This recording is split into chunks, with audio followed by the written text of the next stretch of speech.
Welcome to prime 9 hot topic. నేను రాజు. ఆంధ్రప్రదేశ్లో పొలిటికల్కి సంబంధించినటువంటి అంశాలు, ఎస్పెషల్లీ మున్సిపల్ రాజకీయం రంజుగా మారిందని చెప్పుకోవచ్చు. ఎస్పెషల్లీ కూటమి కొట్టినటువంటి దెబ్బకు వైసీపీ వెలవెలలాడుతోందనేటటువంటి ప్రచారం జరుగుతోంది. అయితే ఇక్కడ ఖచ్చితంగా ఒక అంశాన్ని చెప్పాలి.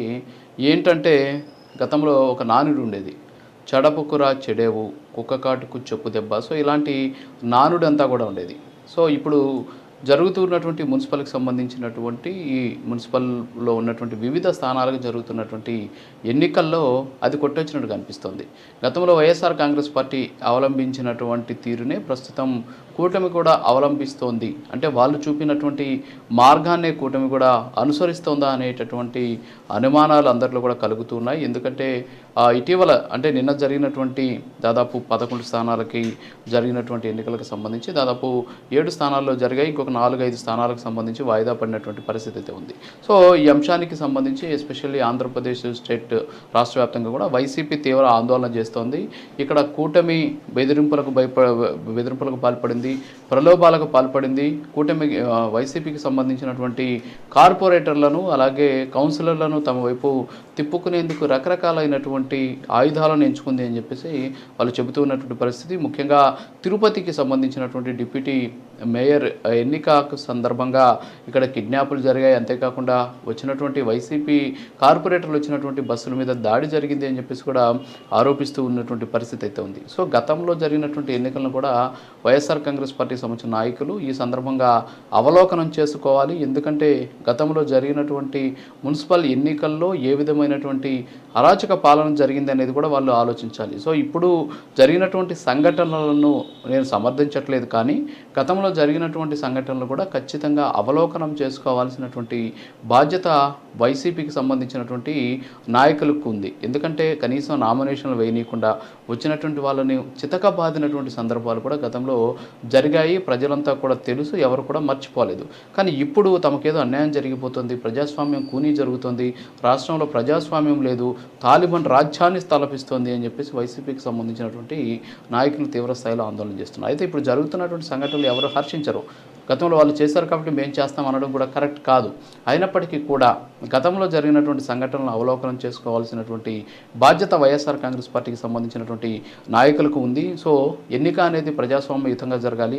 ప్రజాస్వామ్యబద్ధంగా జరిగినటువంటి ఎన్నికల్లో విజయం సాధించిన దాన్నే ప్రజల మ్యాండేట్గా మనం భావిస్తూ ఉంటాం. సో ఇవన్నీ కూడా పరోక్షంగా జరిగేటటువంటి ఎన్నికలు, అంటే ప్రజలు ఓటేసి గెలిచేటటువంటి ఎన్నిక కాదు ఇది. ఎవరైతే కార్పొరేటర్లు అలాగే కౌన్సిలర్లు ఓట్లేస్తే గెలిచేటటువంటి ఈ పీఠానికి సంబంధించి ఇంత బేషజాలకి పోవాల్సినటువంటి అవసరం లేదు. నాకు తెలిసి ఇక 1 సంవత్సరం పదవీ కాలం కోసం ఈ స్థాయిలో రాష్ట్రంలో ఒక గందరగోళ పరిస్థితుల్లోకి నెట్టాల్సినటువంటి అవసరం లేదేమో అనేటటువంటి వాదన కూడా వ్యక్తమవుతోంది.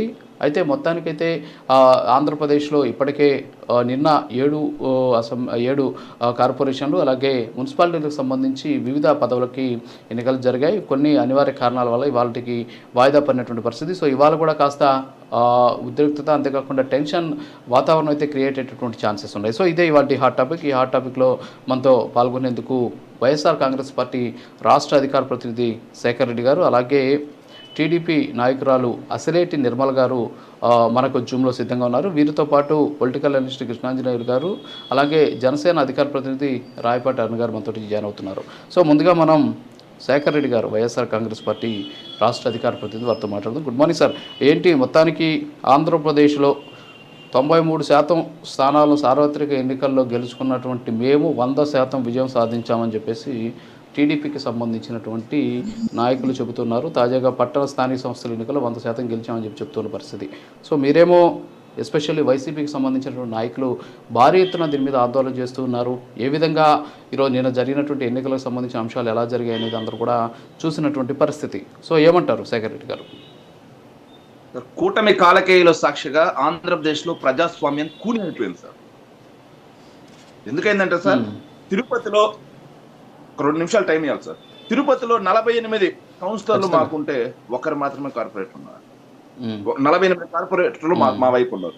ఏలూరు 47 మేము గెలిస్తే 3 వాళ్ళు గెలిచారు. నెల్లూరు 54 మేము గెలిచాం. అదేవిధంగా హిందూపూర్ 29 మేము, 6 టీడీపీ, బీజేపీ 1, 2 ఇండిపెండెంట్లు.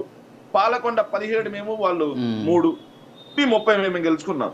పిడుగురాల 33, నూజివీడు 25, బుచ్చిరెడ్డిపాలెం 18, నందిగామ 11, జనసేనకు కూడా ఒకటి వచ్చింది అన్నాడు.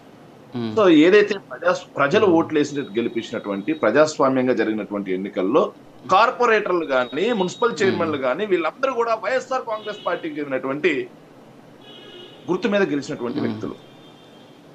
ఇక్కడ జరుగుతున్న డిప్యూటీ చైర్మన్లు కానీ, డిప్యూటీ మేయర్లు కానీ వీటికి జరుగుతున్న ఎలక్షన్స్ లో మా పార్టీకి చెందిన కార్పొరేటర్లు కొంతమంది స్థాయిలకి పశువుల్లో సంతలను కొనటం చంద్రబాబు నాయుడు గారికి ఈ రోజుతో వచ్చింది కాదు.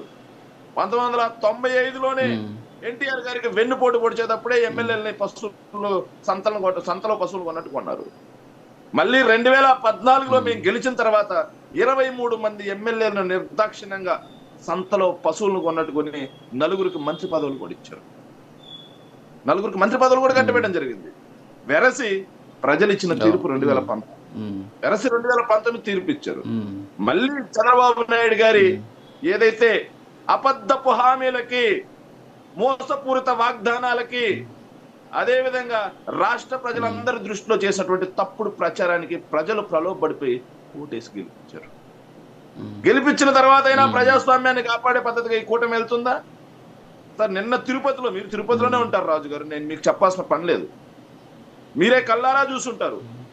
వైఎస్ఆర్ కాంగ్రెస్ పార్టీకి చెందిన ఎంపీ, వైఎస్ఆర్ కాంగ్రెస్ పార్టీకి చెందినటువంటి ఎమ్మెల్యేలు, అదేవిధంగా వైఎస్ఆర్ కాంగ్రెస్ పార్టీ ఏదైతే కార్పొరేటర్లు అందరూ పోతున్న బస్సు మీద టీడీపీ జనసేనకు చెందినటువంటి గూండాలు ఎంత అరాచకంగా దాడి చేసి బస్సును ధ్వంసం చేసి లోపల ఉన్న మహిళా కార్పొరేటర్లను కూడా బయటికి లాగారు అనేది విజువల్ సాక్షిగా అందరూ చూశారు. విజువల్ సాక్షిగా అందరూ చూశారు సార్. ఇంతటి దానికి ఎందుకు సార్ ఎన్నికలు? పైన కింద 2 చోట్ల వాళ్ళే ఉన్నారు కాబట్టి దయచేసి నేను వాళ్ళకు ఒక వినతి చేస్తా ఉన్నా. పైన కింద 2 చోట్ల వాళ్ళే కాబట్టి రాజ్యాంగ సవరణ చేసి అన్ని కూడా మావేని ప్రకటించుకోమనండి, సరిపోద్ది. ఇంకోటి సార్, వీళ్ళు ఇంత ప్రలోభ పెట్టినా, వీళ్ళు ఇంత అరాచకం చేసినా తిరుపతి డిప్యూటీ మేయర్ ఈ రోజుకి గెలుచుకోలేకపోయారు, పాలకొండ చైర్మన్ లాక్కోలేకపోయారు, నందిగామ చైర్మన్ లాక్కోలేకపోయారు, పిడుగురాల వైస్ చైర్మన్ లాక్కోలేకపోయారు, తుని వైస్ చైర్మన్ లాక్కోలేకపోయారు, తుని వైస్ చైర్మన్ కూడా లాక్కోలేకపోయారు. సార్ నాకు భలే నవ్వు వచ్చింది సార్.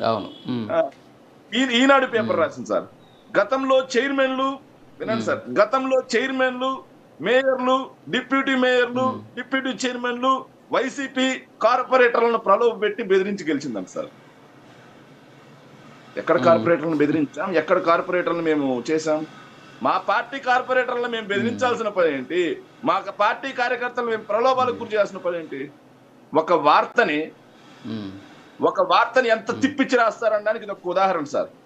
ఇంకో దారుణం ఏంటో సార్, తిరుపతిలో అంత దారుణంగా కార్పొరేటర్ల మీద దాడి జరిగితే, మహిళా కార్పొరేటర్లు సొమ్మసిల్లి పడిపోతే దాని మీద ఒక చిన్న వార్తలు వేస్తారు ఇక్కడ.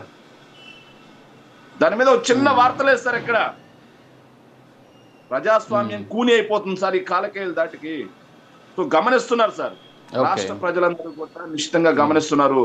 రాష్ట్ర ప్రజలందరూ కూడా వీళ్ళు ఈ రోజు డప్పు కొట్టుకుంటున్నారుగా మొత్తం మాయ అని. ఎస్, మొత్తం ప్రలోభాలతో మీరే తీసుకున్నారుగా, రాష్ట్రం మొత్తం మీరే తీసుకుంటారు కూడా. కానీ మీరు ఎన్ని తీసుకున్నా రాష్ట్ర ప్రజలకు మీరు ఇచ్చిన హామీలు ఏం చేస్తున్నారు? ఆ దిశగా అడుగులు ఏమని చెప్పండి సార్. రాష్ట్ర ప్రజలందరూ కూడా ఇప్పటికే స్టార్ట్ అయింది. సెక్రటరీ గారు, ఒక స్ట్రైట్ క్వశ్చన్. ఓకే, ఈ రోజు నిన్న ఏం జరిగింది అనేది రాష్ట్ర ప్రజానీకం చూశారు. మీరు చెప్పినట్టు తిరుపతిలో నేను కూడా చూశాను. సో రాష్ట్ర వ్యాప్తంగా ఏం జరిగింది అందరూ కూడా చూసినటువంటి పరిస్థితి, అందరూ కూడా తెలుసు ఏం జరిగింది అనేది. సో మీరు పదాలు కూడా వాడారు, కూటమి కాలికేయులు అని చెప్పేసి, టీడీపీ జనసేన గుండాలని చెప్పేసి. వాడి జోలికి నేను వెళ్ళను. సరిగ్గా 3-4 ఏళ్ల క్రితం జరిగినటువంటి ప్రజాస్వామ్యయుతంగా జరిగినటువంటి ఇదే ఎన్నికల గురించి ఒక 1 మినిట్ మనం మాట్లాడుకుందాం. ఆ రోజు కనీసం నామినేషన్లు కూడా వేసేందుకు అవకాశం కల్పించని పరిస్థితి మీ అధికారంలో ఉన్నటువంటి మీ పార్టీది. ఆ రోజు కూడా ఇదే తిరుపతిలో నేను కల్లారా చూశాను సార్. ఆ రోజు అప్పటి ఎమ్మెల్యేగా ఉన్నటువంటి భూమన కరుణాకర్ రెడ్డి గారు ఏ స్థాయిలో కూటమికి అప్పట్లో ఉన్నటువంటి టీడీపీకి సంబంధించినటువంటి అభ్యర్థుల నామినేషన్లు కూడా వేయనీయకుండా, ఎంత దారుణం అంటే ఎవరో అంటే వాళ్ళని సపోర్ట్ చేసినటువంటి, వాళ్ళని ప్రపోజ్ చేసినటువంటి, సంతకాలు పెట్టినటువంటి వాళ్ళు కూడా ఫోర్జరీ చేసి విత్డ్రాల్ చేయించుకున్నటువంటి పరిస్థితులు మనం చూసాం సార్. ప్రజాస్వామ్యం గురించి మాట్లాడాలి అనుకుంటే మనం చూపించినటువంటి మార్గాన్ని వీళ్ళు ఎన్నుకుంటున్నారు. అయితే వీళ్ళు ఎన్నుకున్నటువంటి మార్గం కరెక్ట్ అని నేను చెప్పను. సో మీరు ఆ రోజు చేశారు, వీళ్ళు ఈరోజు చేస్తున్నారు. ఓవరాల్గా ఈరోజు ప్రజలు ఇబ్బందులు పడుతున్నారు. మీకు అధికారం ఉన్నప్పుడు మీరు రెచ్చిపోయారు, వీళ్ళకి అధికారం ఉన్నప్పుడు వీళ్ళు రెచ్చిపోతున్నారు. అల్టిమేట్గా ఇబ్బందులు పడుతున్నది ప్రజలు. సో ఇప్పుడు ఇలాంటి మాటలు కాకుండా కనీసం మీరు ఇప్పటికైనా సరే ప్రజాస్వామ్యయుతంగా రాష్ట్రంలో పరిపాలన జరగాలని చెప్పి కోరుకునేటటువంటి మీరు ఖచ్చితంగా దీని మీద స్పందించాల్సినటువంటి అవసరం ఉంది. ఈరోజు జరిగిన సంఘటన మీద మీరు గగ్గోలు పెట్టడమో లేకపోతే ఆందోళన చెందడమో ఆవేదన చెందడమో కాదు. ఖచ్చితంగా ప్రతి ఒక్కరిలో ప్రజాస్వామ్యాన్ని కోరుకునే ప్రతి ఒక్కరిలో ఈ ఘటన మీద ఆందోళన ఆవేదన ఉంది. అయితే గతంలో ఏం జరిగింది అనేటువంటి దాన్ని కూడా అవలోకనం చేసుకోవాల్సినటువంటి బాధ్యత మన మీద ఉంది. శేఖర్ రెడ్డి గారు సార్ ఏంటి ఏదైతే నామినేషన్కి బలపరిచిన వాళ్ళ సంతకాలు ఏవైతే ఉన్నాయో వాటిని ఫోర్జరీ చేసి నామినేషన్ విత్డ్రా చేస్తే మరి వాళ్ళు కోర్టుకు వెళ్ళొచ్చు కదండి. మా సంతకాలు ఫోర్జరీ చేశారు అని కోర్టుకు వెళ్ళొచ్చుగా. గడిచిన 5 సంవత్సరాలు సార్ తిరుపతిలో స్టిల్ కోర్టులో పెండింగ్లో ఉన్నాయి సార్. కోర్టులో పెండింగ్లో ఉన్నాయి సార్. మాజీ ఎంపీకి సంబంధించి బై ఎలక్షన్లో ఏం జరిగింది అనే దాని మీద ఒక ఐఏఎస్ అధికారి సస్పెండ్ అయ్యాడు సార్. ఒక ఐఏఎస్ అధికారి సస్పెండ్ అయ్యాడు. ఒక డిప్యూటీ కమిషనర్ని సస్పెండ్ చేశారు సార్. వాటికి కూడా సమాధానం చెప్పాలి కదా సార్. సార్ ఎపిక్ కార్డులని దొంగతనం చేసి తీసుకొచ్చారు సార్. నేనే అడిగాను సార్, ఎవరండి మీ పేరు ఏంటంటే ఎపిక్ కార్డులో ఉంది చూసుకోండి అని చెప్పారు సార్. ప్రజాస్వామ్యం గురించి మాట్లాడేటప్పుడు వాస్తవాలు మాట్లాడుకుందాం. శేఖర్ రెడ్డి గారు చెప్పండి. ఒక్క నిమిషం సార్, ఎందుకు కంగారు ఎందుకు సార్? మా నెల్లూరు జిల్లా సార్, మా నెల్లూరులో ఎంతమంది నామినేషన్ వేశారు టీడీపీకి చెందిన వాళ్ళు? ఎంతమంది టీడీపీకి చెందిన వాళ్ళు నామినేషన్ వేశారు? ఎంతమంది జెడ్పీటీసీలుగా నామినేషన్ వేశారు? ఎంతమంది ఎంపీటీసీలుగా నామినేషన్ వేశారు? చెప్పండి, మీరు చెప్పండి. ఎంతమంది వేశారు? విత్డ్రా చేసుకున్నారు వాళ్ళు? ఎలక్షన్లో వాళ్ళు పోటీ చేశారా? నెల్లూరు జిల్లాలో మీరు చెప్తున్నారు ఈరోజు ఎంపీటీసీలకి జెడ్పీటీసీలకి మా వాళ్ళు వేశారని చెప్పేసి. ఎంతమంది వేశారు చెప్పండి, లెక్క మీ దగ్గర ఉంటే శేఖర్ రెడ్డి గారు. ఖచ్చితంగా సార్, మా ఉదయగిరి నియోజకవర్గంలో అయితే దాదాపుగా 4 జెడ్పీటీసీలుగా పోటీ చేశారు సార్. 4 మండలాల్లో పోటీ చేశారు. 4 మండలాల్లో విత్డ్రా చేసుకున్నారు. 4 మండలాల్లో విత్డ్రా చేసుకున్నారు. 4 మండలాల్లో ఏదైతే ఎలక్షన్ జరిగింది వాటిలో 2 వాళ్ళు గెలుచుకోవడం కూడా జరిగింది. మరి మేము అంత బెదిరించామా? ఒకటి మాత్రం వాస్తవం సార్. సరే మీరు చెప్తున్నట్టుగా ఇంకో మాటగా సార్ నేను రాజకీయ నాయకుడిగా కాకుండా ఒక ప్రజాస్వామ్యవాదిగా ఒక మాట చెబుతాను సార్. సో మీరు చెప్తున్నట్టుగా అదే కావాలి నాకు. మీరు ప్రజాస్వామ్యవాదిగా ప్రజాస్వామ్యం గురించే మాట్లాడండి, నేను అప్రిషియేట్ చేస్తాను మిమ్మల్ని. శేఖర్ రెడ్డి గారు వైఎస్ఆర్సీపీ కాదు. 3 ఏళ్ల క్రితం ఏం జరిగిందో శేఖర్ రెడ్డి గారు ఒక ప్రజాస్వామ్యవాదిగా మాట్లాడితే నేను మిమ్మల్ని అప్రిషియేట్ చేస్తాను. అవసరమైతే మీ దగ్గరికి వస్తాను, నేను నేరుగా వచ్చి. రావాల్సిన అవసరం కూడా లేదు కానీ సార్, ఒక ప్రజాస్వామ్యవాదిగా మాట్లాడుతున్నాను. సో అక్కడెక్కడ చెదురు మదురు ఘటనలు జరిగి ఉంటే అవి ఖచ్చితంగా సమంజనీయం కాదు. ఎవరి ప్రభుత్వంలో జరిగినా కానీ సమంజనీయం కాదు. సరే వీళ్ళు చెప్తున్నట్టుగా అంత రాజకీయ పాలన నడిచింది అన్నారు కదా. మీరు చెప్పినటువంటి మాటని ప్రజలు నమ్మే కదా మీకు ఓట్లేశారు. మరి మీరు ఈ రోజు చేస్తుంది ఏంటి? ఇది కాదా ప్రజాస్వామ్యం కూని? ఇది కాదా కాలకేయ పాలన? ఇది కాదా తాలిబాన్ పాలన? ఓపెన్ సార్ అడుగుతున్నా, ఇది కాదా తాలిబాన్ పాలన? కార్పొరేటర్లు కొడతారా సార్? మళ్ళీ చెప్తున్నాం, కాలకేయ పాలన అనేది 2019 నుంచి 2024 వరకు జరిగిందండి. మీరు అది గుర్తు పెట్టుకోవాలి. నిర్మల టీడీపీ నాయకులు నిర్మల గారు ఒకసారి మాట్లాడి ఉండండి. శేఖర్ రెడ్డి గారు ఉండండి, వాళ్ళు రియాక్ట్ అవ్వండి. నిర్మల్ గారు కాదండి, 2019 నుంచి 2024 వరకు జరిగింది ఏంటండి? ఎవరైనా నామినేషన్ వేయడానికి వెళ్ళే ధైర్యం చేయనిచ్చారా? ముందే రాజకీయాలు, బెదిరింపులు, పిల్లల్ని కిడ్నాప్ చేయడాలు, నామినేషన్ వేయడానికి వీల్లేదని బెదిరించడాలు, చెట్టుకి తలకిందులుగా ఏలాడదీసి కొట్టి చంపిన వైనాలు కూడా మనం చూసామండి. అవన్నీ మర్చిపోతే ఎలా అండి? ప్రజాక్షేమం కోరే నాయకులుగా మీరు ఇవన్నీ గుర్తుంచుకోవాలి. మనం చేసిన తప్పిదాలేంటి, మనం ఏం చేసాం, ప్రజలకి గతంలో ఏం చేసాం, 2019 నుంచి 24 వరకు అని మర్చిపోతే ఎలా? ప్రజాక్షేమం కోరే నాయకులనే అడుగుతున్నా నేను ఇప్పుడు. చెప్పండి దానికి సమాధానం. వేలాడదీసి చంపలేదా? ఓకే. ఒక మహిళల్ని కూడా జాకెట్ లో, చెప్పకూడదు, జాకెట్ లో దాచుకుని నామినేషన్ తీసుకువెళ్తుంటే కూడా లాగేసుకున్నారు మన వైఎస్ఆర్సీపీ గోండాలు. మీరు ఇప్పుడు మమ్మల్ని కాలకేయులు అని అడుగుతున్నారా? ఎక్కడో చోట మీరు అన్నట్టే ఎక్కడో చోట పొరపాట్లు జరగకుండా ఉండవు. అర్థమవుతుందా అండి? ప్రతి దానికే కాలకేయులని మాట్లాడకండి మీరు. అది దాని మీద పూర్తి విచారణ జరుగుతారు. అసలు జరిగింది ఏంటి అనేది. మా నాయకుడేమి మీ నాయకుల్లాగా, జగన్మోహన్ రెడ్డి గారి లాగా వాళ్ళకి మనోభావాలు దెబ్బతిన్నాయి కాబట్టి వెళ్ళి దాడి చేశారు, లేకపోతే వాళ్ళకి బాధ అనిపించింది కాబట్టి చేశారనే నాయకులు కాదు మా నాయకులు, కూటమి నాయకులు. ప్రతి దాన్ని ఏదైనా చిన్న పొరపాటు జరిగినా ఊరుకునే ప్రసక్తే లేదని డైరెక్ట్ గా మాకు చెప్తున్నారు కాబట్టి మేము నోరు మూసుకుని కూర్చుంటున్నామండి. అది గమనించాలి ప్రజానాయకులు అని చెప్పుకునే వైఎస్ఆర్సీపీ నాయకులు. అర్థమవుతుందండి? Okay okay okay okay Nirmal గారు. ఓకే కృష్ణ ఎస్ అవునవును. ఓకే పొలిటికల్ అనలిస్ట్ కృష్ణాంజలి గారు ఒకసారి గుడ్ మార్నింగ్ సార్. సో గతంలో ఏం జరిగింది చూసాం, ఇప్పుడు ఏం జరిగింది చూసాం. సో వాళ్ళు చూపించినటువంటి మార్గాన్నే వీళ్ళు కూడా అనుసరిస్తున్నారు అనేటటువంటి ఒక ఆందోళన అయితే, ఆవేదన అయితే అందరిలో కూడా కనిపిస్తూ ఉన్నటువంటి పరిస్థితి. సో అది స్టార్ట్ చేసిందే వైసీపీ అనేటటువంటి వాదన కూడా ఉంది. ఎందుకంటే చూసాం 2-3 ఏళ్ల క్రితం 4 ఏళ్ల క్రితం జరిగినటువంటి ఎన్నికలకు సంబంధించి ఏం జరిగింది అనేది అందరూ కూడా చూశారు. ఇప్పుడు ఆమె నిర్మలమ్మ గారు కూడా చెప్పారు, నామినేషన్ని మహిళలు దాచుకు వెళ్ళినా కూడా ఏం చేశారు అనేది చూశారు. సో మనకు కూడా తెలుసు ఏం జరిగింది అనేది. సో ఇవాళ జరిగిన దాన్ని కూడా ఎవరు స్వాగతించరు, లేకపోతే దాన్ని ఎవరు సపోర్ట్ చేయరు. సో ఇలా జరగడం కూడా దారుణమైనటువంటి ఘటనే, ప్రజాస్వామ్యానికి విఘాతం కలిగించేటువంటి అంశమే. ఏమంటారు కృష్ణాంజలి గారు? రాజు గారు గుడ్ మార్నింగ్. ప్యానల్ మెంబర్స్ అందరికి కూడా నమస్కారం. మన తప్పున్నప్పుడేమో లాయర్గా వాదిస్తాము, ఎదుటివాడు తప్పున్నప్పుడేమో జడ్జి లాగా తీర్పిచ్చేస్తాం.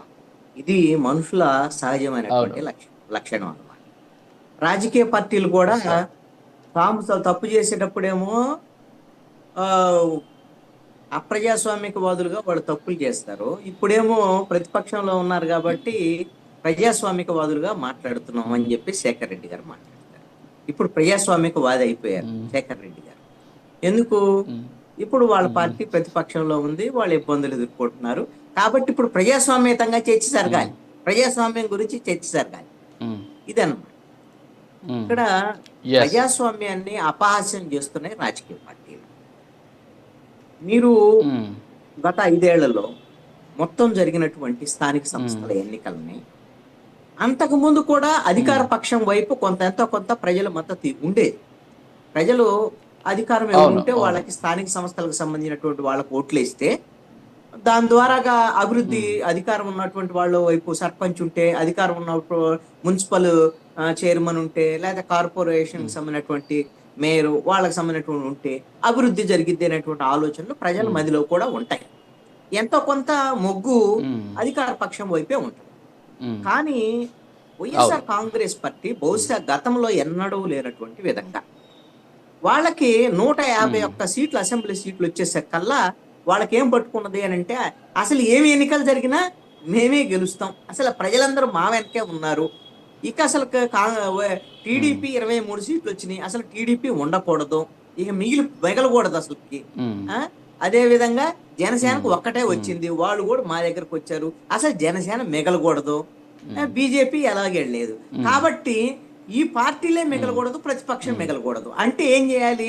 అసలు ఏ ఎన్నికలు జరిగినా మాకే ప్రజల మద్దతు ఉన్నారని తెలియజెప్తే నెక్స్ట్ 24 ఎన్నికలు వచ్చేసరికల్లా ఇక ఏముంది, మాకు 175కు 175 వస్తాయి అనేటువంటి ఒక భ్రమంలో బతికిపోయాడు జగన్మోహన్ రెడ్డి. ఆ భ్రమంలో చేసినటువంటి తప్పు ఏంటి అంటే, అసలు మీరు ఏ ఎన్నికైనా జరగనండి, ఇప్పుడు జరిగినటువంటి ఇప్పుడేంటి, మున్సిపల్ కార్పొరేషన్కి సంబంధించినటువంటి మేయర్లు, డిప్యూటీ మేయర్లకు సంబంధించినటువంటి ఇప్పుడేమి ఎన్నికలు జరగట్లా, ఇప్పుడేం ప్రజలేం ఓట్లు వేయట్లా.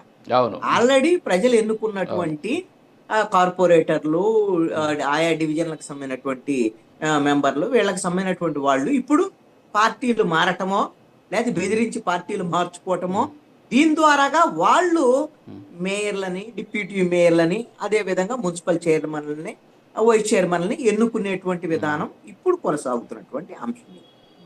దీంట్లో అప్పటికిప్పుడు ఉన్నటువంటి డిఫరెన్స్ ఏంటంటే, అప్పుడు ప్రజలు ఓట్లేసింది, ఆ ప్రజలు ఓట్లేసేటువంటి దాన్ని ఆ ప్రజలు ప్రజాస్వామ్యయుతంగా ఓట్లేసి మీకే మద్దతు ఇచ్చుంటే వైఎస్ఆర్ కాంగ్రెస్ పార్టీకి ఎవరికి అభ్యంతరం ఉండేది కాదు. అసలు పోటీకి నిలబెట్టేటువంటి విషయాల్లో ఇందాక రాజు గారు మీరు ప్రస్తావన చేశారు, ఒక చోట కాదండి. మీరు మాచర్లలో ఏం జరిగింది, ఏ విధంగా దాడి చేశారు ఆ రోజు చూసినటువంటి పరిస్థితి ఉంది. మీకు గుంటూరు జిల్లాకు సంబంధించిన ఉమ్మడి గుంటూరు జిల్లాలో జెడ్పీకి సంబంధించినటువంటి జిల్లా పరిషత్ ఎన్నికలు జరిగితే నామినేషన్ వేయటానికి వచ్చినటువంటి ఒక గిరిజన యువకుడిని పోలీసుల సమక్షంలో బెదిరించి అతన్ని విత్డ్రా చేయించినట్టు. ఇలాగ ఒకటి అర కాదండి. అసలు మీరు తిరుపతిలో ఏం జరిగింది, తిరుపతి ఎంపీ ఎలక్షన్ దగ్గర నుంచి అక్కడ జరిగినటువంటి స్థానిక సంస్థలకు సంబంధించినటువంటి ఎన్నికల వ్యవహారం ఇవన్నీ కూడా చూసాం. ఇవన్నిటినీ అసలు ప్రజాస్వామ్యతంగా నామినేషన్లు వేసేటువంటి పరిస్థితి లేకుండా ఏది ఎన్నికల కమిషన్ కూడా తన వైపు తిప్పుకొని వాళ్ళ ఎన్నికల కమిషన్ ద్వారాగా కొన్ని తప్పులు చేయించి నామినేషన్లు వేయకుండా కొన్ని తప్పులు చేయించి ఇలాంటి చేసి ఇష్టరాజ్యంగా ప్రజలు కూడా ఓట్లు వేయకుండా ఓట్లు వేసేటటువంటి అవకాశం లేకుండా చేసినటువంటి పని. ఏకగ్రీవాలు అన్ని మాక్సిమం ఏకగ్రీవాలకు సంబంధించినటువంటి వ్యవహారం ఇప్పుడు ప్రస్తావన చేశారు కదా శేఖర్ రెడ్డి గారు. ఇప్పుడు పిడుగురాళ్ళ, అదే విధంగా మాచర్ల, ఇవన్నీ కూడా ఏకగ్రీవాలే, అన్ని ఏకగ్రీవాలు. ఇప్పుడు ఏకగ్రీవాలు జరిగినాయి అంటే అర్థం ఏంటంటే ఏకపక్షంగా ఎన్నికలు జరిగాయి, ప్రజాస్వామ్యతంగా జరగనటువంటి పరిస్థితి. ఇప్పుడు ఉన్నటువంటి పరిస్థితి ఏంటి అంటే ప్రజల ఓట్లు లేవు, అధికార పక్షం ఎటుంటే అటువైపున కార్పొరేటర్లు, ఈ డివిజన్ కి సంబంధించినటువంటి వాళ్ళు వీళ్ళందరూ కూడా మారేటువంటి పరిస్థితులు, దానికి బెదిరింపులు ఉంటాయి, ఆశలు చూపించేటువంటి పరిస్థితి కూడా ఉంటాయి. ఏంటది? మీ సంతలో సరుకు బర్రెలను కొన్నట్టు గేదెలను కొన్నట్టు కొన్నారని చెప్పి శేఖర్ రెడ్డి గారు అంటారు. ఇదేమి ఇప్పుడు తెలుగుదేశంలోనో గత వైఎస్ఆర్ కాంగ్రెస్ పార్టీలోనో ఈ సంతలో గేదెలను కొన్నట్టు కొనేటువంటి పరిస్థితి స్థానిక సంస్థలోనే కాదండి. ఎమ్మెల్యేలను అలాగనే కొంటున్నారు, ఎమ్మెల్సీలను అలాగనే కొంటున్నారు, రాజ్యసభ సభ్యులను అలాగనే కొంటున్నారు. ఇవి కొనటం అనేటువంటిది రాజకీయాల్లో సర్వసాధారణంగా మారినప్పుడు దీనికి జనం ఇక ఆశ్చర్యపోయేటువంటి పరిస్థితి లేకుండా పోయింది. ఇది ఎవరు అధికారం ఉంటే వాళ్ళు కొనటం, ఎవరు అధికారం ఉంటే అధికారం వాళ్ళ వైపు అమ్ముడు పోవటానికి రెడీగా ఉండటం. ఇక్కడ ఇప్పుడు మీ వైఎస్ఆర్ కాంగ్రెస్ పార్టీకి సంబంధించినటువంటి కార్పొరేటర్లో వాటి డివిజన్కి సంబంధించినటువంటి మెంబర్లో వాళ్ళు అమ్ముడు పోకపోతే వాళ్ళ మీరు బస్సుల్లో తరలిస్తుంటే మీరు అడ్డుకునేటువంటి ప్రయత్నం ఆల్రెడీ వాళ్ళు అమ్ముడుపోయిన తర్వాత ఇవన్నీ ఏమంటాయి? ఇప్పుడు ప్రజాస్వామ్యం అని గుండెలు బాదుకుంటే ఏముంటది? ప్రజాస్వామ్యం ఎప్పుడో డబ్బుకు అమ్ముడుపోయినటువంటి పరిస్థితులు అన్ని రాజకీయ పార్టీలు చేస్తున్నటువంటి పరిస్థితులు ఈ రోజున ఉన్నాయి. మీరు తిరుపతి, మీరు ఒకటి చెప్పి నేను ముగిస్తాను రాజుగారు. మీరు ఎవరు చంద్రబాబు నాయుడుకి సంబంధించినటువంటి కుప్పం నియోజకవర్గానికి సంబంధించినటువంటి మున్సిపాలిటీ కుప్పం అనుకుందాం. అక్కడ ఆ మున్సిపాలిటీలో కూడా తెలుగుదేశం పార్టీ ఓడిపోయింది. అదే విధంగా చంద్రబాబు నాయుడు కూడా భవిష్యత్తులో గెలవలేడు అనడానికి ఎన్ని ఆపసోపాలు పడ్డారు, ఎన్ని చేశారు, ఏం చేశారు అనేటువంటి దాని మీద అయిపోయింది. ఎన్నికలు అయిపోయింది, 2024 ఎన్నికలు అయిపోయింది.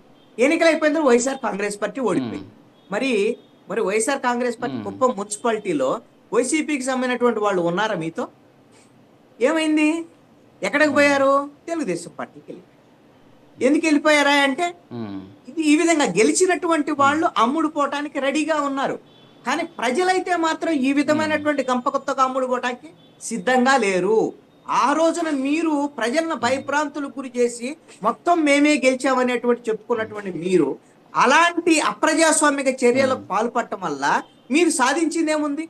మీరు పంచాయతీలు అదేవిధంగా పంచాయతీలు, మున్సిపల్ కార్పొరేషన్లు, కార్పొరేటర్లకు సంబంధించిన అన్ని మీరు 85%, 86% గెలిచారు. 2024 ఎన్నికల్లో స్థానిక సంస్థల ప్రజాప్రతినిధులందరూ మిగిలిన మీతో ఉండుంటే మీకు 151 నుంచి 175 వచ్చే డౌట్ ఏం లేదు. కానీ మీ స్థానిక సంస్థల ప్రతినిధులు, వైఎస్ఆర్ కాంగ్రెస్ పార్టీ స్థానిక సంస్థల ప్రతినిధులు మీతో లేరు. ఇప్పుడు వాళ్ళు తెలుగుదేశాన్ని లాక్కోవటం వ్యవహారం ఇప్పుడు లాక్కుంటున్నారని చెప్తున్నారు. అసలు వాళ్ళు మానసికంగా మీతో లేరు. ఎందుకు లేరు? కారణం ఏంటి? మీ వాళ్లే కదా, మీ జెండాతోనే గెలిచారు కదా. ఎందుకు లేరా అంటే సర్పంచ్ వాళ్ళు మీ మద్దతుతో గెలిచారు. ఎక్కడన్నా ఉన్నారా? ఎందుకు మీరు 2024 ఎన్నికలు వాళ్ళు మీకు పనిచేయాలా? ఎందుకంటే మీ పాలనలో స్థానిక సంస్థలని నిర్వీర్యం చేసినటువంటి నేపథ్యంలో వైఎస్ఆర్ కాంగ్రెస్ పార్టీ ప్రభుత్వ పాలనని వ్యతిరేకించటం వల్ల స్థానిక సంస్థల వైసీపీ ప్రజాప్రతినిధుల తిరుగుబాటు వల్ల మీకు 11 సీట్లు మిగిలాయి. మరి అప్రజాస్వామికమైన చర్యలు ఎవరు పాల్పడ్డా? ఇప్పుడు తెలుగుదేశం కూడా, లేకపోతే తెలుగుదేశం, జనసేన, బీజేపీ కూడా ఇప్పుడు మొన్నే వాళ్ళకి ఎన్నికలు జరిగాయి. వాస్తవంగా ప్రజలు వాళ్ళకు 164 సీట్లు ఇచ్చారు. ఇప్పటికైనా ఎన్నికలు జరిగితే స్థానిక సంస్థలకి బహుశా ఇంకా ప్రభుత్వం మీద వ్యతిరేకత రాలేదు, వీళ్ళకే జనం ఓట్లు వేస్తారు. కానీ ఇప్పుడు జరుగుతున్న ఎన్నికలు కాదు, కార్పొరేటర్లు ఇప్పుడు వైస్ చైర్మన్లు, అదే విధంగా డిప్యూటీ మేయర్ల ఎన్నిక సంబంధించినట్టు జరుగుతుంది కాబట్టి వాళ్ళని కొనుక్కునేటువంటి ప్రయత్నం చేస్తున్నారు. ఎందుకంటే మాకే మద్దతు ఉంది, స్థానిక సంస్థలో మాకే బలం ఉందని చెప్పుకునేటువంటి ప్రయత్నం. ఈ కృత్రిమమైన బలం కోసం ఈ విధమైనటువంటి అప్రజాస్వామిక చర్యలకు ఎవరు పాల్పడ్డా సరే అది భవిష్యత్తులో వాళ్ళకి బలంగా మిగిలేదానికి అవకాశం లేదు అనేటువంటిది మాత్రం చెప్తాను.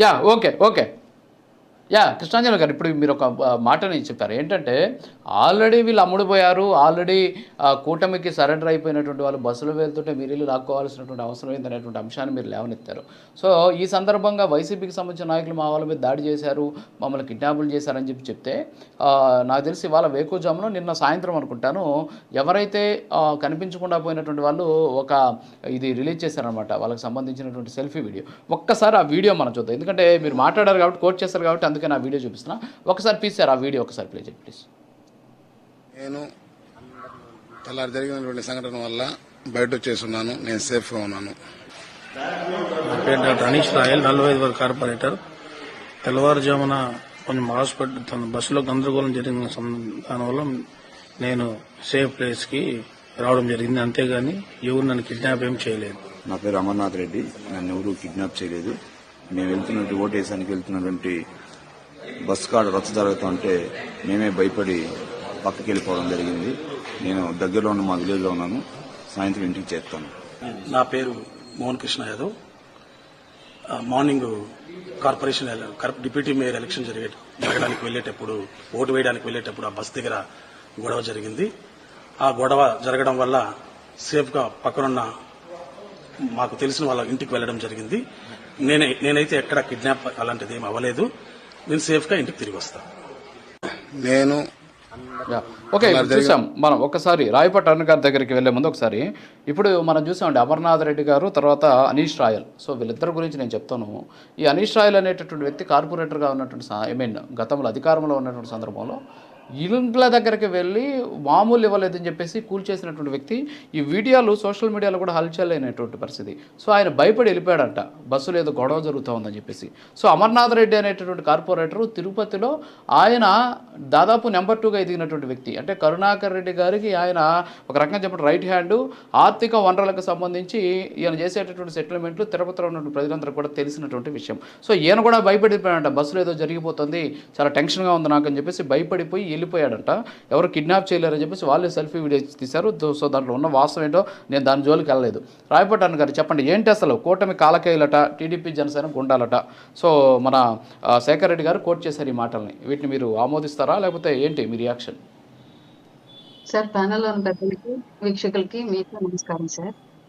ఇప్పుడు అసలు ఎలక్షన్ జరగలేదు, నామినేషన్ ఎక్కడ దాఖలు వేయలేదు, ఎవరిని కూడా ఇళ్లలో నుంచి కిడ్నాప్ చేయలేదు, ఎవరిని కూడా కాళ్లలో నుంచి ఎన్నికలు కండరాల నుంచి బయటకు తీసుకొచ్చేలాగా కొట్టుకుని నామినేషన్లు వాపస్ తీయించలేదు, స్కూల్ నుంచి పిల్లల్ని కిడ్నాప్ చేసి తల్లిదండ్రులను బెదిరించి వాపస్ తీయించలేదు, భర్తని 4 రోజులు కనిపించకుండా దాచేసి భార్యని ఎమోషనల్ గా టార్చర్ చేసి వాపస్ చేయించలేదు, ఇష్టారీతిగా ఇళ్ల మీదకి వెళ్ళి దాదాపు 200 ఎకరాల జామ తోటను రాత్రికి రాత్రి తగలబెట్టేసి తెల్లారి పొద్దుల్లోపు వాపస్ తీసుకోకపోతే ఇల్లు మిమ్మల్ని కూడా ఇందులో తగలేస్తామని చెప్పేసి ఎక్కడ వార్నింగ్లు ఇవ్వలేదు. ఇప్పుడు నేను చెప్పిన ఈ సంఘటనలన్నీ కూడా గత స్థానిక సంస్థల ఎలక్షన్స్ అప్పుడు కర్నూలు, అనంతపురం, కడప డిస్టిక్ల్లో నమోదైన పోలీస్ స్టేషన్స్ లో ఇవాళకి కూడా ఎఫ్ఐఆర్ నంబర్లు అలాగే ఉంటే మీరు కావాలంటే మీ మీడియా ద్వారా అదే శేఖర్ రెడ్డి అన్న తీసుకెళ్ళి వెరిఫై చేసుకోవచ్చు సార్ క్లియర్ గా. ఇంత దారుణమైన సంఘటనలు గత ప్రభుత్వంలో వైసీపీ చేసింది. అలా వాళ్ళు చేశారు కదా అని చెప్పేసి ఈ రోజు మేము చేస్తాము, లేదా మేము చెయ్యటం రైట్ అని చెప్పేసి నేను అస్సలు అనట్లేదు, మేము చెయ్యం కూడా. క్లియర్ గా నిన్న జరిగిన విషయం ఏంటి అంటే, బల ప్రదర్శించుకోవాల్సినటువంటి అవసరం మాకు వచ్చినప్పుడు పార్టీ మారేటువంటి అవకాశం వాళ్ళకు వచ్చింది. ఆ అవకాశాన్ని వాళ్ళు వినియోగించుకొని ఇమీడియట్ గా కండువా చేంజ్ చేసుకొని మా వైపు తమ బల ప్రదర్శన తెలియజేసి మాకు మద్దతు ఇవ్వడానికి సిద్ధమయ్యారు. ఎందుకంటే గతంలో కూడా ఇందాక కృష్ణాంజలి గారు అన్నట్టు ఎక్కువ పర్సెంట్ ఏకగ్రీవాలు చేశారు, బలవంతంగా బెదిరించి భయపెట్టి నామినేషన్లు వేయనివ్వకుండా ఇష్టం ఉన్నా లేకపోయినా ఏకగ్రీవాలు చేశారు. కాబట్టి స్థానికంగా అక్కడ బలం అనేది లేకుండానే నాయకులుగా ఎంపికైన వాళ్ళు ఉన్నారు. కాబట్టి వాళ్ళంతా వాళ్ళు కేవలం ఆ రోజు ఆర్థికంగా స్వార్థం చూసుకొని రాజకీయంగా లబ్ధి చూసుకొని అట్లా చేశారు. ఈ రోజు అదే ఆర్థిక స్వార్థం రాజకీయ లబ్ధి కోసం ఈ రోజు కూడా అట్లాంటి కండవా మార్పు చర్యలకే పాల్పడి స్వచ్ఛందంగా వాళ్ళకు వాళ్ళు కూటమికి మద్దతు ఇవ్వడానికి బస్సులు ఎక్కి అక్కడ తెలిపింది ఎవరైతే వైసీపీ పార్టీలో నుంచి మారుతున్నారో వాళ్ళని, ఎవరైతే వైసీపీ పార్టీలో ఉన్నారో వాళ్లే ఆపారు. ఇందులో కూటమి నాయకత్వం కానివ్వండి, కూటమిలో ఉన్న పార్టీలో క్యాడర్ కానివ్వండి చేసిన తప్పేమీ లేదు. క్లియర్ గా వాళ్లలో వాళ్లే మారేవాళ్ళు, మారకుండా ఉన్న వాళ్ళ మధ్య వచ్చినటువంటి విభేదాల వల్ల నిన్న రాష్ట్ర వ్యాప్తంగా జరిగినటువంటి గందరగోళాలన్నీ కూడా స్థానిక సంస్థల ఎలక్షన్స్ లో మాకు ఖచ్చితంగా మద్దతు ఉండిద్ది అని మేము 100% నమ్ముతున్నాం. కాబట్టి వైసీపీకి ఓపెన్ గా చెప్తున్నాం, మీరు నామినేషన్లు వేయండి, మీరు పోటీలో నిలబడండి, మీరు ప్రజాక్షేత్రంలోకి వెళ్ళండి, మేము అడ్డుకోము. కానీ ఇది వాళ్ళ ఎలక్షన్ కాదు, నామినేషన్లు వేయలేదు, మిమ్మల్ని అడ్డుకోవాల్సిన అవసరం కూడా మాకు లేదు. కానీ మీ నాయకుడు కార్యకర్తల పరిస్థితి ఏంటి, నాయకుల పరిస్థితి ఏంటి, ఇప్పుడు ప్రస్తుతం ఎలా ఉంది వాళ్ళ పరిస్థితిని పట్టించుకోకుండా ఎంతసేపటికి Tadepalli to Bengaluru, Bengaluru to London తిరుగుతూ కింద గ్రౌండ్ లో క్యాడర్ ఎలా ఉంది అన్న విషయాన్ని కూడా పట్టించుకోకుండా నిర్లక్ష్యానికి గురి చేసి వాళ్ళ బాధలు ఏంటనేది కూడా తెలియకుండా తిరుగుతున్నాడు. కాబట్టి వెక్స్ అయిపోయి ఇంకా 4.5 సంవత్సరం కూటమి ప్రభుత్వంలో మనం ఉండాలి కాబట్టి మన నాయకుడు మన బాగోగులు పట్టించుకోవట్లేదు. కాబట్టి ఇప్పుడు కూటమి నాయకత్వంలోకి వెళ్ళడానికి మనకు ఒక అవకాశం వచ్చింది కాబట్టి ఖచ్చితంగా కండువా మార్చుకొని వాళ్ళ వైపు మనం వెళదాం. రానున్న రోజుల్లో ఆంధ్రప్రదేశ్ అభివృద్ధిలో మనం కూడా భాగస్వాములు అయ్యి జగన్మోహన్ రెడ్డి గారు చేసినటువంటి దాష్టిక పరిపాలన నుంచి మనం తప్పించుకుందాం అని చెప్పేసి క్లియర్ గా వాళ్ళు భావించారు. కాబట్టి కండువాలు మార్చుకొని బల ప్రదర్శనలో కూటమికి మద్దతు ఇచ్చారు. దీంట్లో కూటమి నాయకత్వం చేసిన తప్పేంటి? మేము ఎవరిని కొట్ల, మేము ఎవరి పొలాలు తగలబెట్టల, మేము ఎవరి పిల్లల్ని కిడ్నాప్ చేయల, మేము ఎవరి ఇళ్లు కూలగొట్టల, మేము ఎవరిని కాళ్లలోంచి ఎముకలు బయటకు పొడుచుకొచ్చేలాగా కొట్టలేదు. మా మీద ఎలాంటి ఎఫ్ఐఆర్లు, అట్లాంటి క్రిమినల్ ఎఫ్ఐఆర్లు నమోదు అవ్వలేదు. ఇందులో కూటమి ప్రభుత్వం చేసిన తప్పు ఎక్కడ కనిపిస్తుందో శేఖర్ రెడ్డి గారు చెప్పమని చెప్పండి. Okay okay ya okay Shekhar Reddy garu react అవ్వండి. రాయపాటి గారు, కృష్ణాంజనేయులు గారు, నిర్మల గారు. సార్ 42వ డివిజన్ తిరుపతి సార్, 42వ డివిజన్ కార్పొరేటర్ గా ఉన్నటువంటి నా పేరు సార్, ఆయన పేరు కూడా శేఖర్ రెడ్డి. కూటమికి మద్దతుగా లేదని ఆయన నిర్మిస్తున్నటువంటి అపార్ట్మెంట్ ని పాప మీ కూటమి ప్రభుత్వం కూలగొట్టలేదు సార్, అస్సలు కూలగొట్టలేదు సార్. అనుమతులు లేకుండా నిర్మాణాలు చేపట్టాడు కాబట్టి మున్సిపల్ అధికారులు చేపట్టినటువంటి చర్యని కూటమి కంటగడుతున్నారు.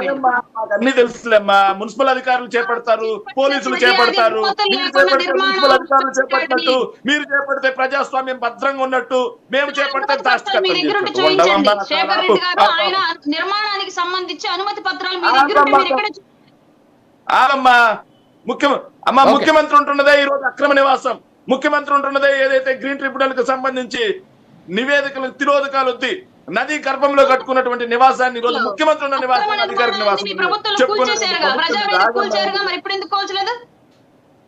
అమ్మ. ఒక్క నిమిషం ఆగమ్మా, ఆగితే నేను చెప్తా ఎందుకు మధ్యలో క్రాష్ టాక్ నువ్వు మాట్లాడే. ఒక్క నిమిషం ఉండండి, ఒక్క నిమిషం ఆగండి, మాట్లాడండి శేఖర్ రెడ్డి గారు మాట్లాడండి.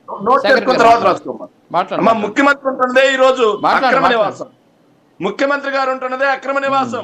ముఖ్యమంత్రి గారు ఉన్నటువంటి కరకట్ట లోపల ఉన్నటువంటి ఇంటిని అధికారిక నివాసంగా గుర్తించింది ప్రభుత్వం, అధికారిక నివాసం. కార్పొరేటర్ల ఇల్లులు మాత్రం అనధికార నివాసాలు అవుతాయి, అక్రమ నివాసాలు అయిపోతాయి, అపార్ట్మెంట్లు కూల్ చేస్తాం మాకు సపోర్ట్ చేయకపోతే. అంతేనా సార్? ఇంకో మాట సార్, బస్సు మీద దాడి జరిగింది, వైసీపీ వాళ్ళు కొట్టుకున్నారంట సార్. అద్భుతమైన కదలడంలో ముందంజలో ఉంటుంది సార్ మా చెల్లెమ్మ రాయపాటారు. సో కళ్ళకి ఏం మాట్లాడతామో అర్థం కాదు సార్.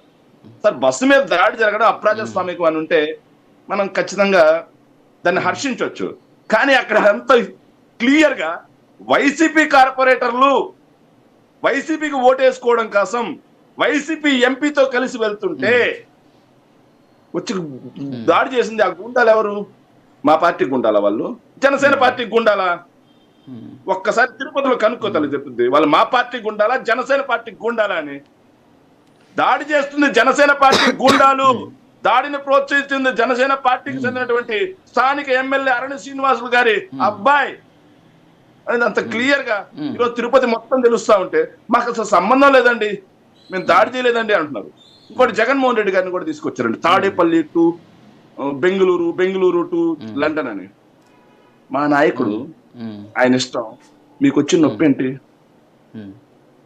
మా నాయకుడు ఎక్కడ తిరిగినా మాకు రాలేదు నొప్పి, మీకెందుకు నొప్పి వస్తుంది నాకు అర్థం కావట్లేదు. మా నాయకుడు బెంగళూరు కాకపోతే లండన్ నుంచి వస్తాడు, లండన్ కాకపోతే న్యూయార్క్ నుంచి వస్తాడు, మీకు వచ్చిన నొప్పి ఏంటండి? మీ నాయకుడు మాత్రం గడిచిన 5 ఏళ్లలో 5 సినిమాలు చేసుకుంటే తప్పు రాలేదు, షూటింగ్ క్యాప్ లో వస్తే తప్పు రాలేదు, షూటింగ్ క్యాపుల్లో వస్తే తప్పు రాలేదు సార్. మా నాయకుడు వాళ్ళ పిల్లల మా నాయకుడు వాళ్ళ పిల్లల యొక్క గ్రాడ్యుయేషన్ సెరమనీకి వెళ్ళడం కూడా తప్పు అయిపోయింది వాళ్ళకి. ఏం సార్ మీ అబ్బాయి ఎక్కడన్నా గ్రాడ్యుయేషన్ సెరమనీ చేస్తే మీరు 4 కాకపోతే నెల రోజులైనా సరే ఈ ఛానల్ కి లీవ్ పెట్టి వెళ్తారా వెళ్ళరా? దాన్ని కూడా తప్పుగా తీసుకొస్తారా? మేము మాట్లాడి చాలా చండాలంగా ఉంటుంది సార్.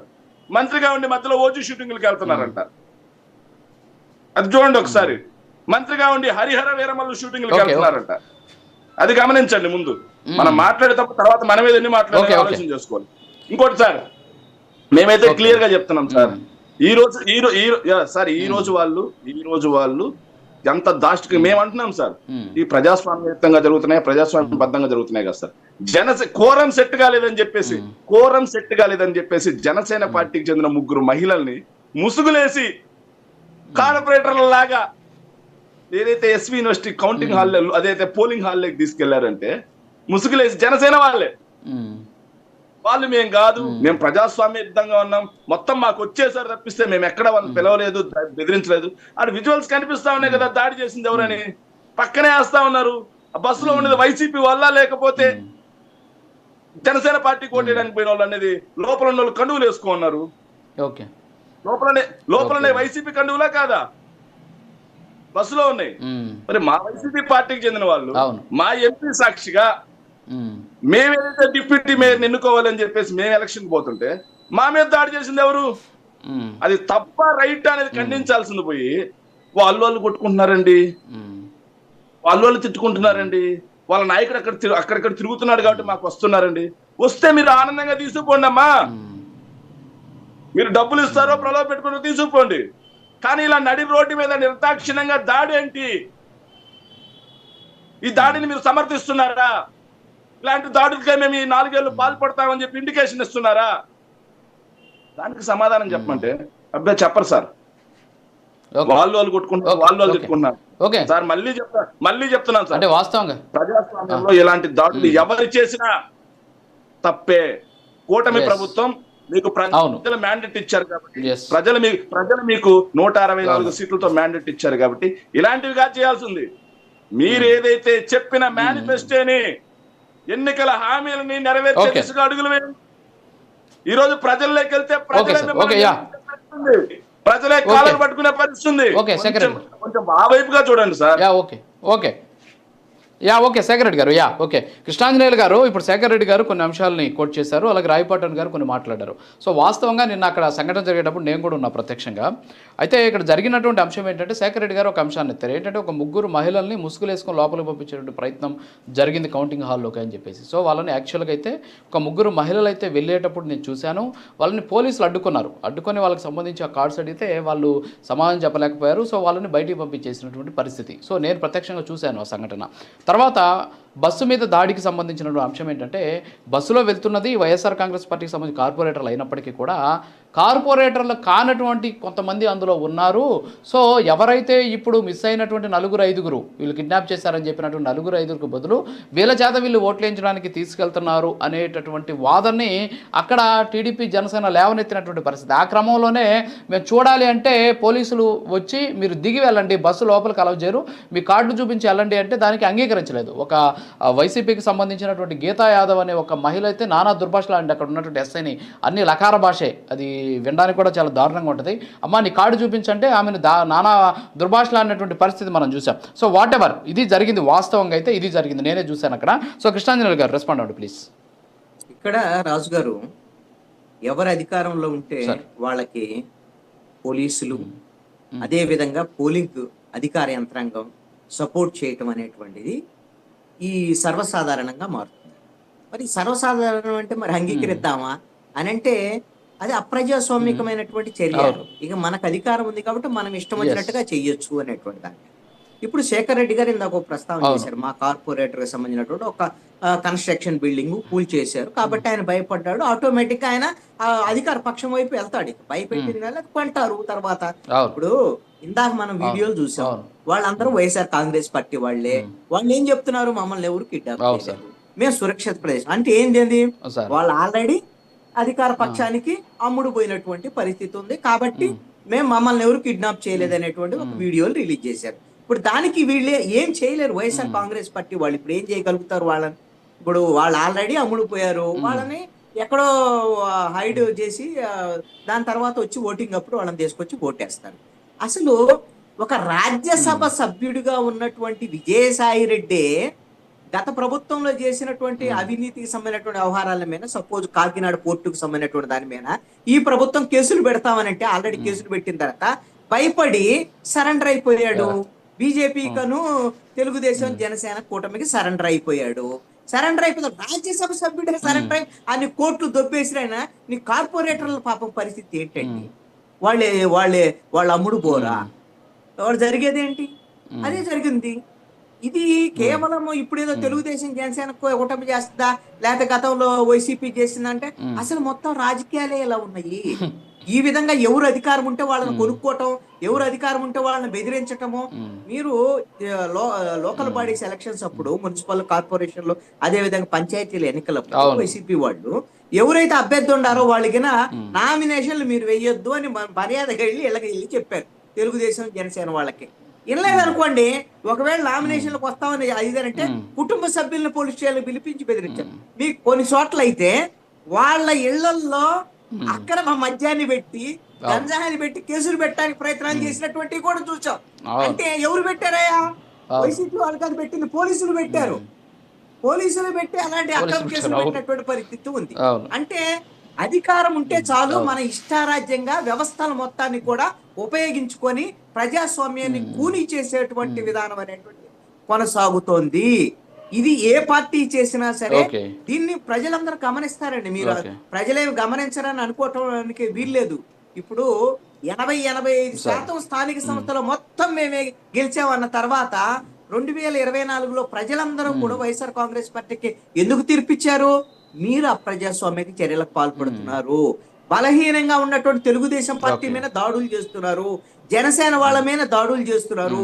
దీన్ని మేము అంగీకరించమని వైఎస్ఆర్ కాంగ్రెస్ పార్టీకి 2019లో ఓట్లేసినటువంటి వాళ్ళు కూడా 2024లో వైఎస్ఆర్ కాంగ్రెస్ పార్టీకి వ్యతిరేకంగా ఓట్లేశారు. ఈ విధంగా ఎవరు అప్రజాస్వామిక చర్యలకు పాల్పడ్డా సరే ఆ విధంగా ప్రజలు వ్యతిరేకిస్తారు, ఆ విధంగా అన్ని గుర్తు పెట్టుకుంటారు అనేటువంటి విషయాన్ని అర్థం చేసుకోవాలి. ఇప్పుడున్నటువంటి తెలుగుదేశము అదే విధంగా జనసేన బీజేపీ కూటమి కూడా అసలు ఈ కార్పొరేట్లకు సంబంధించినటువంటి ఈ డిప్యూటీ మేయర్లు లేకపోతే వైస్ చైర్మన్లు ఇవి రావటం కోసం, వీటిని సంపాదించటం కోసం మాకే బలం ఉందనేటువంటి విధంగా వీళ్ళకిన మరింత అప్రజాస్వామిక చర్యలకు పాల్పడి పోలీసు వ్యవస్థను ఉపయోగించుకొని దాడులకు పాల్పడి కొనుగోళ్లకు పాల్పడితే ఇది పిల్లి కళ్ళు మూసుకొని పాలు తాగినట్టే. ఇప్పుడేమి ఎన్నికలు లేవు, ఇంకా 5 తర్వాత ఎన్నికలు వస్తాయి. ఇవన్నీ కూడా కౌంట్ అవుతాయి. రేపొద్దున వీళ్ళు కూడా ఏం చేస్తారు, పంచాయతీ ఎన్నికలు జరుగుతాయి, మున్సిపల్ కార్పొరేషన్ ఎన్నికలు కూడా ఏడాది తర్వాత ఇవన్నీ కూడా ఎన్నికలు జరుగుతాయి కదా. ఒక ఏడాదిన్నర తర్వాత ఎన్నికలు జరుగుతాయి. జరిగినప్పుడు వీళ్ళు కనీసము ప్రజాస్వామ్యయుతంగా ఎలాగో మీకు ప్రజల మద్దతు ఇచ్చారు, ప్రజల యొక్క మనసులను చూరగొని మంచి పాలన అందించి మీరు గెలవటానికి ప్రయత్నం చేయండి. అప్పుడు మీకు ఓకే. లేదు అంటే మాత్రం మళ్ళీ నెక్స్ట్ ఎన్నికలప్పుడు ఇబ్బంది పడతారు అనేటువంటి మాత్రం నేను చెప్తాను. Okay sir. ఓకే నిర్మల్ గారు రెస్పాండ్ అవ్వండి. ఏంటి అసలు సో ఓవరాల్గా చెప్పారు శేఖర్ రెడ్డి గారు, బెదిరించి భయపెట్టి అక్కడ తిరుపతి శేఖర్ అంటే ఈ శేఖర్ రెడ్డి గారు చెప్పారు తిరుపతిలో ఉన్న కార్పొరేటర్ శేఖర్ రెడ్డి భవనాన్ని కూల్చేసేటువంటి ప్రయత్నం జరిగిందని చెప్పి ఆయన కూడా చెబుతున్నారు. ఇంకొక విషయం ఏంటంటే కృష్ణాంజలి గారు పోలీసుల గురించి మాట్లాడారు. వాస్తవంగా పోలీసులు నిన్న నేను గమనించాను అనమాట. ఒక జనసేనకు సంబంధించినటువంటి ఒక నాయకుడు అంటే నియోజకవర్గ స్థాయి నాయకుడు వెళ్ళి, సార్ అక్కడ వైసీపీ వాళ్ళంతా లోపలికి వచ్చేస్తున్నారు అనధికారికంగా, మరి వాళ్ళందరినీ బయటికి పంపించండి సార్ అని చెప్పి పోయి అడిగితే అక్కడ ఉన్నటువంటి ఒక డిఎస్పీ చెప్పిన మాట ఏంటంటే మీరు కూడా ఉన్నారు కదండి, సో మీరున్నప్పుడు వాళ్ళు కూడా వెళ్తారు అని చెప్పేసి చాలా సింపుల్గా ఆన్సర్ ఇచ్చినటువంటి పరిస్థితి. సో పోలీసులు అధికార పార్టీకి అంతగా కొమ్ము కాసేటటువంటి పరిస్థితి ఉండుంటే అక్కడ సిచ్యువేషన్ వేరేది ఉండేది. ఇందాక చెప్పినట్టు ముసుగులేసుకొని పోయి ఎన్నికలు నిర్వహించేసి ఉండేటటువంటి పరిస్థితి ఉండేది. కానీ అలాంటి సిచ్యువేషన్ అయితే నేను నాకు కనిపించాల, స్వతహాగా చూశాను. సో నిర్మలం గారు మాట్లాడండి ఒకసారి.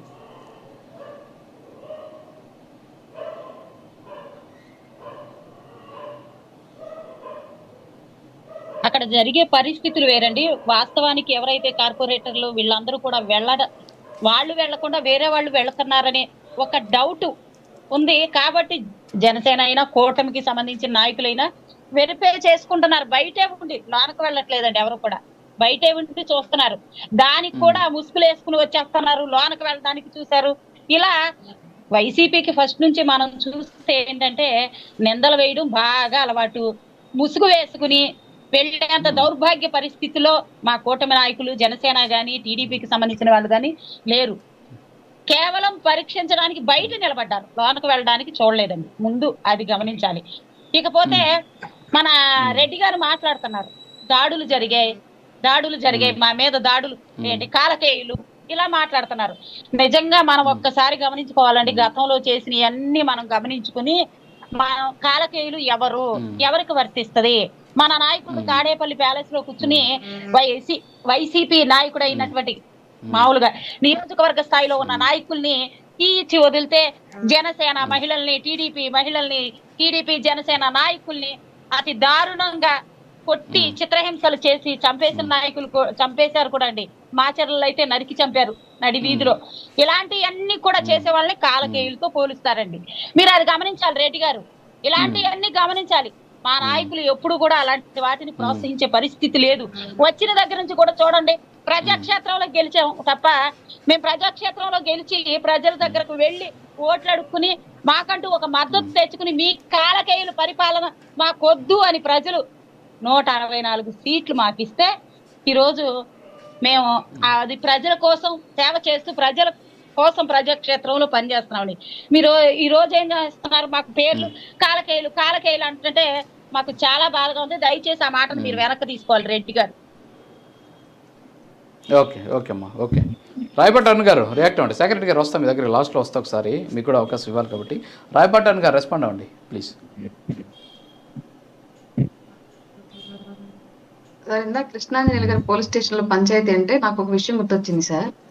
గత గవర్నమెంట్ లో స్థానిక సంస్థల ఎలక్షన్స్ అప్పుడు టంగుటూరు మండలం, క్లియర్ గా చెప్తున్నాను, కొండేపు నియోజకవర్గం టంగుటూరు మండలం ఆలకూరపాడు గ్రామం.